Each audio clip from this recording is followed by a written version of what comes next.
This is The Wire for 2300 Zulu, October 9th, 2025. Precedence is routine. Information cutoff is 2200. Bottom line up front.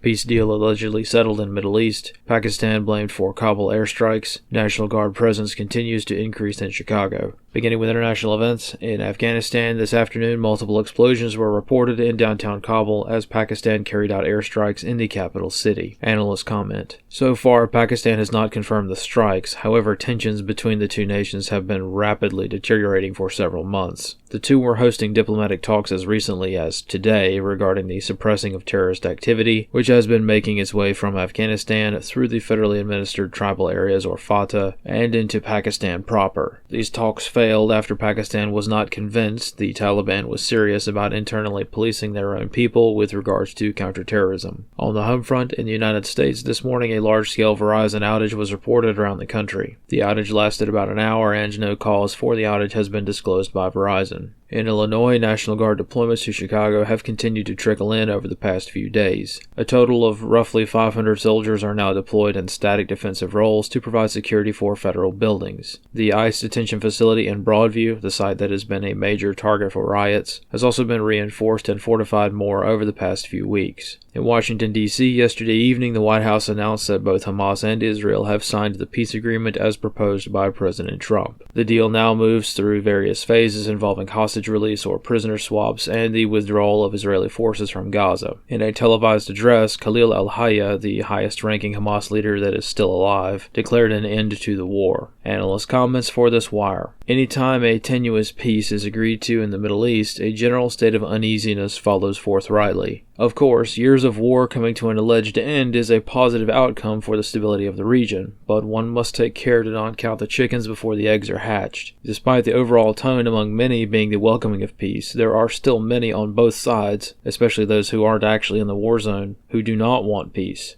Many different malign actors seek to capitalize on both genuine and false flag attacks around the world, so keeping one's head on a swivel in the homeland would be wise as the ceasefire goes into effect. Whether this cessation of hostilities will hold is anyone's guess, but as of right now, the war is officially over. This afternoon, the White House stated President Trump's intent to travel to the Middle East this weekend, where he is expected to take part in ceremonies of the peace agreement's final stages, as well as to participate in various festivities surrounding the return of any prisoners to Israel. In the United States, additional concerns to be mindful of are how this alleged peace will impact protest seasons. In short, when one front closes, resources can be shifted to other lines of effort. Since the war began, pro-Palestine demonstrators have been occupied with their demonstrations, and protests have been fairly routine in many American cities. If this peace holds, those same individuals will probably have more time to shift to the latest cause to rally against, ICE operations. This is not to say that the more kinetic and disruptive pro-Palestine demonstrations will stop. They certainly won't, but right now in the U.S., this is a major cause to rally around for many. Similarly, if the peace deal does not hold, these demonstrations will probably shift into being kinetic again, just as these efforts were during the height of the war. This concludes The Wire for 2300 Zulu, October 9th, 2025.